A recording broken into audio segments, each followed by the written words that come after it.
หน้า71ตั้งแต่สัมปตัญจะปนะเถรังทิสวาเถรมาตาเทวีปาเทศิรสาวันทิตวาภิกขังทัตวาเถรังอัตนากตังเวทิสาคิริมหาวิหารังนามะอโรเปสิเป็นต้นไปก็แลพระเทวีผู้เป็นพระมารดาของพระเถระทอดพระเนตรเห็นพระเถระผู้มาถึงแล้วก็ทรงไหว้เท้าทั้งสองด้วยเสียงกล้าวแล้วถวายภิกษา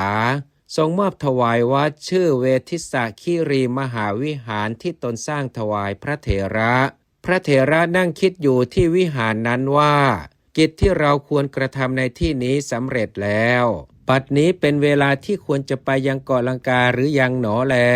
ลำดับนั้นท่านดำริว่าขอให้พระราชกุมารพระนามว่าเทวานามปิยดิษฐ์เสวยอภิเษกที่พระชนกของเราทรงส่งไปถวายเสียก่อน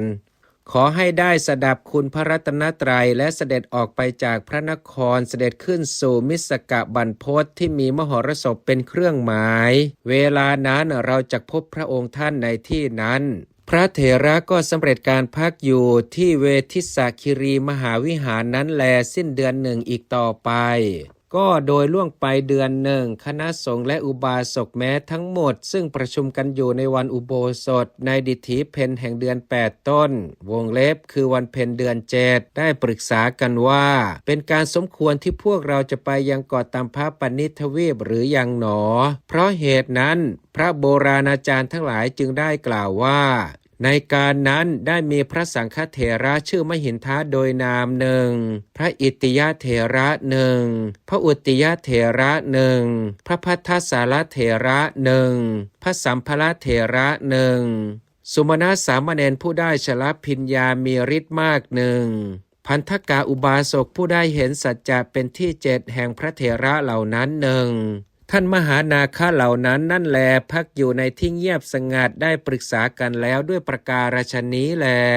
เวลานั้นท้าวสักกะผู้เป็นจอมแห่งทวยเทพเสด็จเข้าไปหาพระมหินทเถระแล้วได้ตรัสคำนี้ว่าข้าแต่พระคุณเจ้าผู้เจริญพระเจ้ามุตตสีวะสวรรคตแล้วบัดนี้พระเจ้าเทวานามปิยดิษฐ์มหาราชเสวยราชแล้วและสมเด็จพระสัมมาสัมพุทธเจ้าก็ทรงพยากรณ์องค์ท่านไว้แล้วว่าในอนาคตภิกษุชื่อมหินทะจักยังชาวเกาะตัมพปนิทวีปให้เลื่อมใสข้าแต่พระคุณเจ้าผู้เจริญเพราะเหตุดังนั้นแล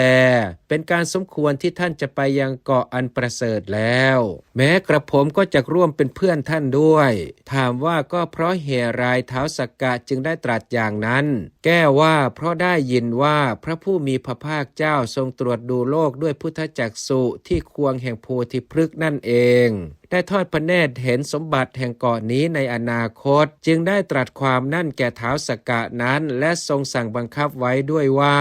ในเวลานั้นถึงบพิตรก็ควรร่วมเป็นสหายด้วยดังนี้ฉะนั้นท้าวสักกะจึงได้ตรัสอย่างนั้น